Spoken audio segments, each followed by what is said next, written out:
In Project 3, we're going to take a look at a variation of the monthly payment function, and the function that we're actually going to look at in our exercise is the PPMT function.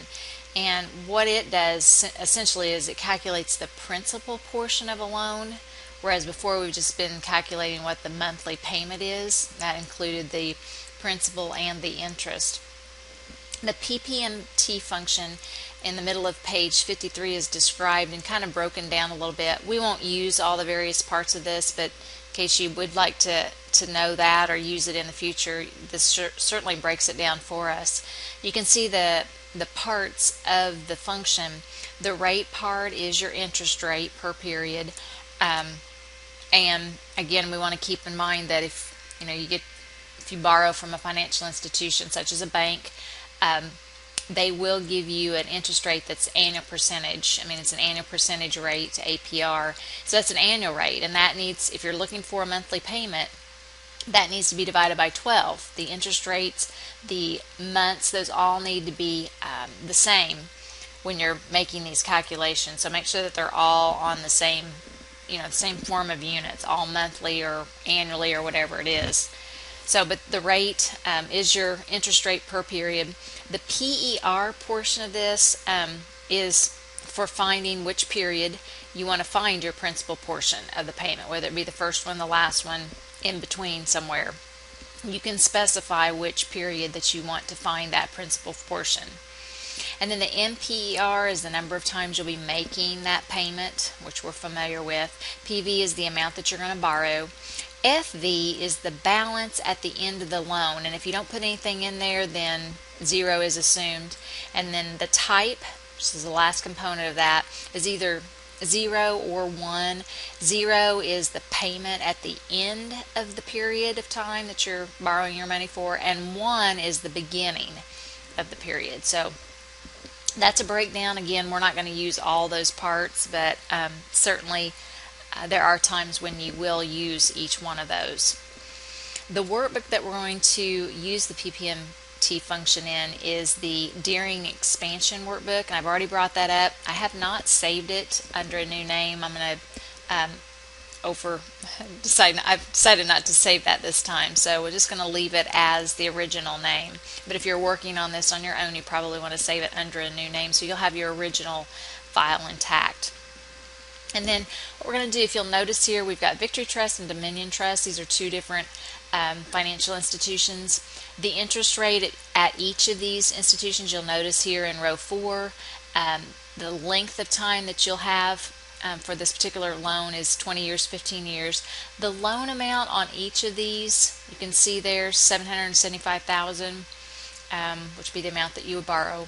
The monthly payment you're familiar with. If you'll notice in C8, C4 is where your interest rate is. They've divided it by 12 because you want to convert it to a monthly rate.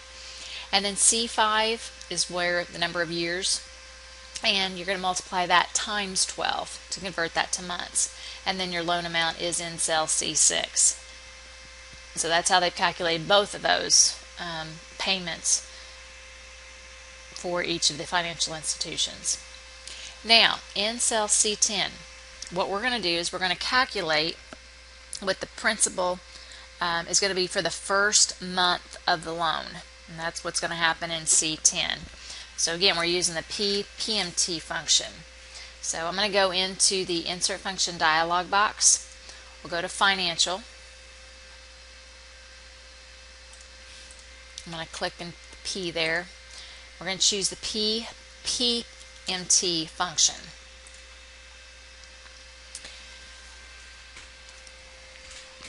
Now, the rate, go back up to the rate here. The interest rate is found in C4. Again, we want to convert that to a monthly rate, so I'm going to divide by 12. The PER is for the first loan payment. Okay, we're trying to calculate the principal for the first loan payment that we're going to make. So, in this particular case, we'll just type in a number 1. The NPER for this first company is 20 years. Again, we got to convert that to months, so I'm going to multiply it times 12. And then the amount that we're going to borrow, the PV, is $775, which is in cell C6. And then the FV we're going to leave blank for now.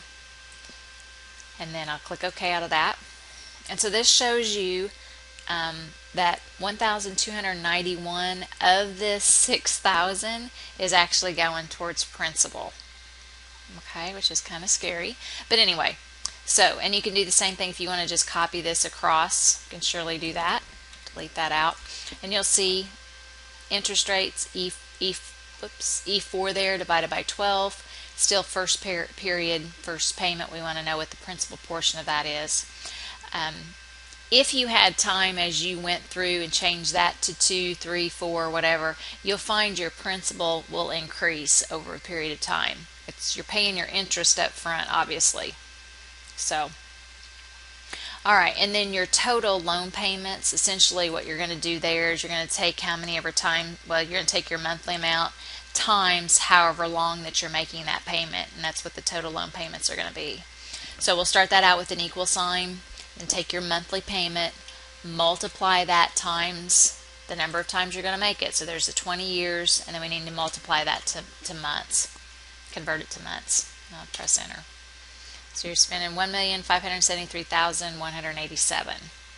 And again, that can be auto-filled or copied to the right here. It's the same scenario. You're taking the monthly payment times your years, and then you're converting that to months by multiplying it times years, or multiplying it times 12. So, all right, and you can see honestly, pretty much, even though the interest rate is a little bit more, you're going to pay less overall because you're paying it off in fewer amount of years. So it may be a good idea, even though you're paying more interest rate, if you're going to be able to pay it off in 20 years, then going for the higher interest rate for a shorter period of time will actually save you more money. Okay, in Project 4, it's on page 55. I'm going to skip all of Project 4.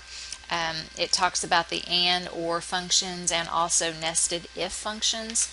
So feel free to read through those, actually do those exercises, but we are not going to cover that in this class. You won't be responsible for it on the test itself. So then I'm going to pick up with Project 5, and I'm only going to look at a couple of the functions here. You'll notice at the bottom of page 59, proper, upper, lower, and substitute are the functions that they talk about in the last project. However, I want to focus in on the upper. If you'll notice, that upper function converts text to uppercase. Lower is the same thing, basically. It converts it to lowercase. Proper capitalizes the first letter of each word, and then substitute allows you to replace old text with new text. So I want to focus in, though, on the uppercase. There are times when you maybe import information from other applications and it comes in all lowercase and you want to convert it to uppercase. You can certainly do that with this function. We're actually going to look at another workbook, USI or US Income Stats. So I'll switch to that workbook, and you'll notice they're the states on the left hand side, and what I want to show you is with the upper function you can take those states, copy them to a new location, and as you copy you can place them in all caps. So we're going to try that. We're going to place them over in cell F3. Okay, now the way you do this using the function upper, I'm going to start out with an equal sign, and then I'll type in the word upper followed by a left parenthesis, and then you just point and click in the cell that you want capitalized or in all caps. So I'm clicking in A3, right parenthesis, and enter, and that places that in all caps. Okay, and then since we've got them all in a row here, you can just auto fill down, and that'll put them all in upper caps. Upper caps. That capitalizes all those, putting those in capital letters. So great little tool, quick way of quickly converting those letters. And if they were in all caps and you want to change them to lowercase, you could do that as well by using the lower function. The other thing that you could do too is proper. If you typed in the word proper followed by your cell reference, that would make those initial caps. And as you can see, we'll test that from your all caps here. So if you had, again, information that came in that was in all caps and you only wanted initial caps, so you could type in equal and then proper, if I can spell it, and then again reference to that cell and then your right parenthesis, and that'll make those initial caps, and you can do that all the way down too. So that may be very helpful as well, depending on what your text is when you've received it from somebody else, or maybe you've created it yourself and then later on you decide you want to change the way the text appears, whether it be in all caps or initial caps. So alright, and that's really all I wanted to cover on that last project. So we'll stop there. That finishes up chapter 2.